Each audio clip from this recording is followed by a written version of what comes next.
오늘 우리가 함께 볼 하나님의 말씀은 누가복음 3장 7절부터 9절까지 말씀입니다.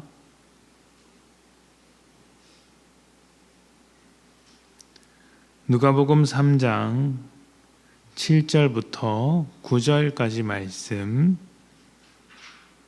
제가 봉독하겠습니다. 요한이 침례를 받으러 나오는 무리에게 이르되 독사의 자식들아, 누가 너희에게 일러 장차 올 진노를 피하라 하더냐? 그러므로 회개에 합당한 열매를 맺고 속으로 아브라함이 우리 조상이라 말하지 말라. 내가 너희에게 이르노니 하나님이 능히 이 돌들로 아브라함의 자손이 되게 하시리라. 이미 도끼가 나무 뿌리에 놓였으니 좋은 열매 맺지 아니하는 나무마다 지켜 불에 던져지리라. 아멘. 우리나라 최고의 성군은 세종대왕입니다. 며칠 전에도 말씀드렸는데 세종대왕은 거의 모든 분야의 발전을 이룬 입지전적인 인물이라고 할 수 있습니다.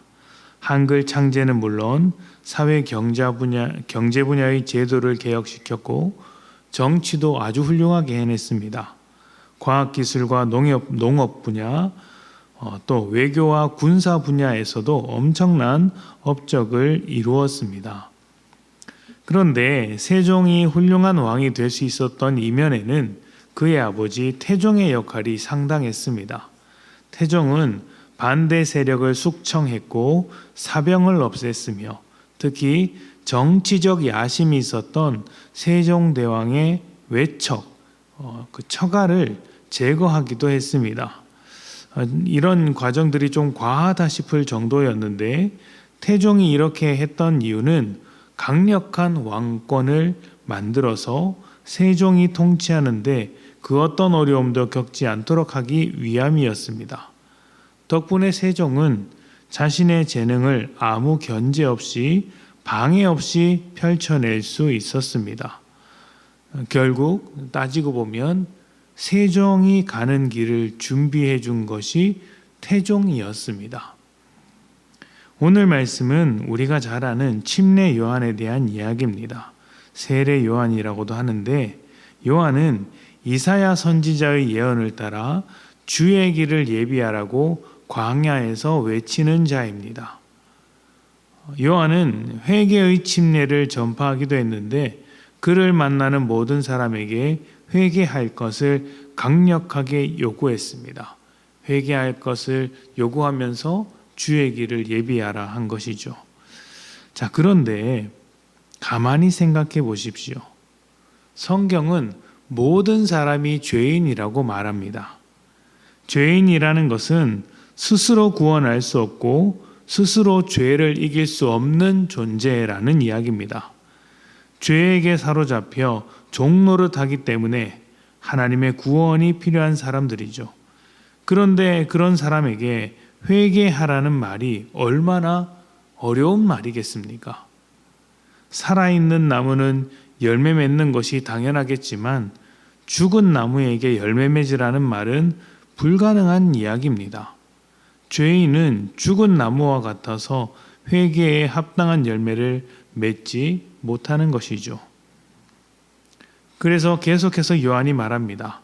회개의 열매는 이런 것이다. 옷 2벌이 있으면 없는 자에게 나눠주고 세리는 부과된 것 이외의 세금을 거두지 말며 군인들은 강탈하지 말아야 한다. 그런데 이것이 무슨 말일까요? 2벌 있는 것을 나눠주면 1벌이 남습니다. 그것만 입고 살아야죠. 나눠줄 수 있겠습니까? 세리는 부과된 것 이외의 수수료를 거둬서 먹는 사람들입니다. 그게 자신들의 월급이자 연봉입니다. 포기할 수 없죠. 물론 과하게 거둔 것이 문제였습니다. 그런데 지금 요한이 하는 말은 적당하게 거두라는 것이 아니라 아예 거두면 안 된다라고 말을 하고 있는 것입니다. 군인들은 전쟁에서 승리하면 전리품을 얻습니다. 상대방의 그 패배한 군대의 것을 다 강탈하는 것이죠. 이렇게 강탈하는 이유는 전쟁에 참여한 보상을 받는 것입니다. 그런데 이런 모든 것들을 포기하라는 것이죠. 사실 이 모든 이야기들은 사람들에게 요구하는 회개의 메시지 같아 보이지만 그 누구도 할 수 없는 것들이었습니다. 자, 그렇다면 요한은 누구도 할 수 없는 일을 왜 말하고 있을까요? 주의 길을 예비하라는 외침에는 어떤 의도가 담겨 있는 것일까요? 너희는 하나님의 은혜와 긍휼을 따르지 못하고 있다. 하나님의 뜻이 무엇인지 모른다. 너희는 죄 가운데 살고 있다. 요한은 이런 메시지와 함께 죄인이 처한 현실을 말해주고 있는 것입니다. 그리고 죄를 극복할 수 없는 너희의 민낯을 보아라. 이제 그런 너희를 위해 하나님의 아들 예수 그리스도께서 오실 것이다. 이렇게 주의 길을 예비하라고 하는 것이죠. 예수님은 우리가 대단해서 오시는 분이 아니고 못나서 부족한 죄인이라서 오시는 분이십니다. 그래서 우리가 죄인이라는 자신의 현실을 깨닫는 것이 굉장히 중요합니다.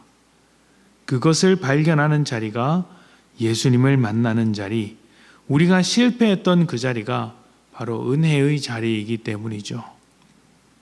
오늘을 살아가는 우리는 날마다 죄인인 것, 부족한 것을 발견하게 됩니다. 그때마다 우리는 우리를 구원하신 예수님, 우리를 위하여 항상 곁에 계시는 예수님을 바라보아야 할 것입니다. 여러분의 부족함을 발견하는 그 자리가 우리와 함께 계신 주님을 만나는 자리이기 때문이죠. 그 자리에서 주님의 손을 다시 잡고 일어서 믿음으로 살아가는 것입니다. 주님은 우리에게 은혜와 구원을 주시기 위해 오신 분이십니다. 주님 그렇게 우리에게 다가오시는 그 길, 다가오셔서 우리와 함께 걸어가실 그 길에 우리의 죄인됨을 있는 그대로 고백하며 우리의 못남을 있는 그대로 인정하여 주님께만 의지하고 주님 뜻대로 살아가는 복된 여러분 되시기를 축복합니다.